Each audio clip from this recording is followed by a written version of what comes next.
हमारे पड़ोस में हमारी जेठानी रहती थी। मेरी जेठानी रोज़ दोपहर में मेरे घर आ जाती थी और अगर मैं कोई भी काम कर रही होती थी तो वह उसमें कमियां निकालने लगती थी। मेरे पति के सामने वह मेरी कमियां ज़रूर निकालती थी। मेरे पति भी कहने लगते, अरे भाभी इसको कुछ नहीं आता है, और वह अपनी भाभी के खाने की तारीफ़ करने लगते थे। मैं यह सब कुछ देखकर बहुत ज़्यादा तकलीफ़ में हो जाती थी। मेरी जेठानी कहती, जब यह छोटे थे तो सब मेरे पास ही खाना खाते थे। मेरे हाथ के खाने का तो यह लोग दीवाने थे। आजकल की औरतें आती हैं जिनको खाना बनाना ही नहीं आता। हर बात में वह कमियां निकालती ही थी। अगर मेरे पति के साथ में लड़ाई हो जाती तो मेरी जेठानी मेरे पति को अपने घर ले जाती खाना खिलाने के लिए और कहती कि चलो, भूखे नहीं रहना चाहिए, कोई बात नहीं है। यहाँ नहीं अच्छा लगता, मेरी तरफ आ जाओ, बहुत अच्छी सब्जी आज मैंने बनाई है। मेरे पति अपनी भाभी के घर खाना खाने के लिए चले जाते थे। मुझे यह सब कुछ देखकर बहुत ज़्यादा तकलीफ़ होती थी। मेरे पति अगर कोई चीज़ मेरे लिए लेके आते तो अपनी भाभी को ज़रूर दिखाते थे, और अगर वह चीज़ मेरी जेठानी को पसंद आ जाती तो वह अपनी भाभी को दे भी देते थे। मैं उनके साथ लड़ने लग जाती थी, जब यह सामान मेरे लिए लाए हो तो तुम अपनी भाभी को क्यों दे दिया? तुम मेरे पति कहते हैं, फिर क्या हो गया, मैं तुम्हें दूसरा ला दूंगा। वह भाभी को पसंद आ गया था इसलिए मैंने उनको दे दिया, लेकिन मेरे मन में कई बार ऐसी बात बहुत चुभने लगती थी। मेरी जेठानी मेरे पति को बिल्कुल अपने बस में करके रखती थी। मेरी जेठानी जो चीज़ बोल देती थी वह पत्थर की लकीर हो जाती थी। वहीं पर अगर मैं कोई चीज़ बोलती तो जब तक मेरी जेठानी कुछ नहीं कहती तब तक मेरी बात चलती, लेकिन जिस समय मेरी जेठानी अगर कुछ बोल देती तो उसी की बात मानी जाती थी।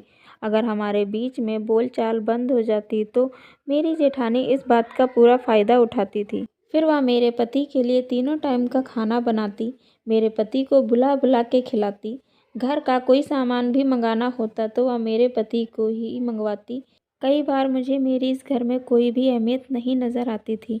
मन मेरा बहुत ज़्यादा रोने के लिए करता था तो मैं अपनी माँ के पास फ़ोन कर लेती थी और अपनी माँ को सारी बात बताती थी, लेकिन मेरे मायके वाले बहुत गरीब थे। वह मुझे थोड़े दिनों के लिए भी अपने घर नहीं रख सकते थे। मेरी माँ मुझे समझाती, कोई बात नहीं बेटी, सब्र रखो, एक दिन तुम्हारा वक्त ज़रूर आएगा। कोई औरत कितना भी क्यों ना फंसा ले, लेकिन आखिरी में पत्नी ही काम आती है। जो पत्नी कर सकती है वह दूसरी औरत कभी नहीं कर सकती है। अब तो मेरी जेठानी ने हद ही पार कर दी थी। कभी भी जाना होता वह मेरे पति को ही साथ लेकर जाती थी। छोटे छोटे कामों के लिए भी वह मेरे पति का ऑफिस से आने का इंतज़ार करती थी और वह उनको अपने साथ लेकर जाती थी। मेरी जेठानी कभी भी मार्केट पूरे पैसे लेकर नहीं जाती थी। हमेशा सामान खरीदने में पैसे कम पड़ जाते थे और फिर मेरे पति सामान उनको खरीद के दिलाते थे। यह सब देखकर मुझे बहुत ज़्यादा तकलीफ़ होती थी।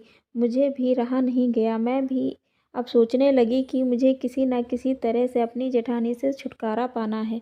मैं भी अपनी जेठानी की नज़रों में बहुत मीठी बनने लगी।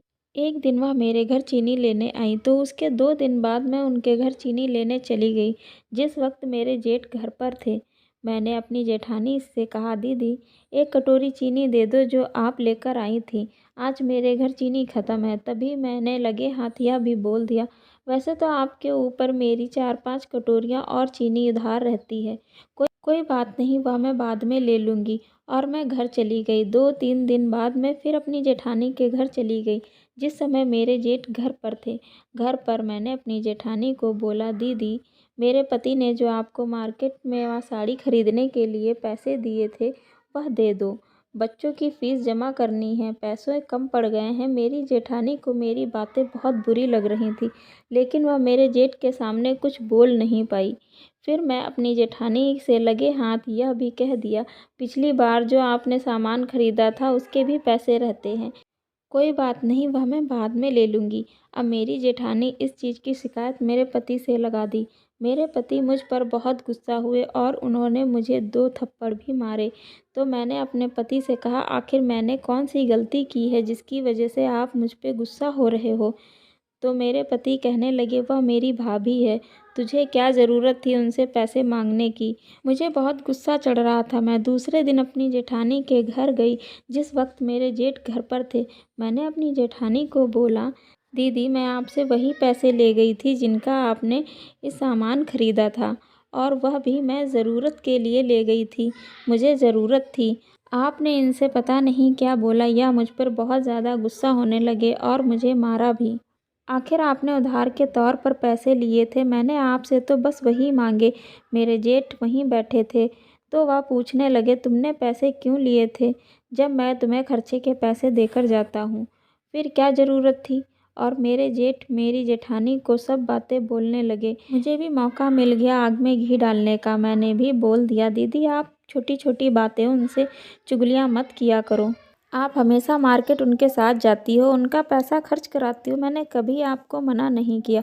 आप छोटी छोटी चीज़ों को लेने के लिए मेरे घर आती हो। मेरे पास सामान कम होता है, लेकिन फिर भी मैं आपको दे देती हूँ, लेकिन फिर भी आप मेरे पति से शिकायत करके चुगली लगाती हो। मुझे अच्छा नहीं लगता है।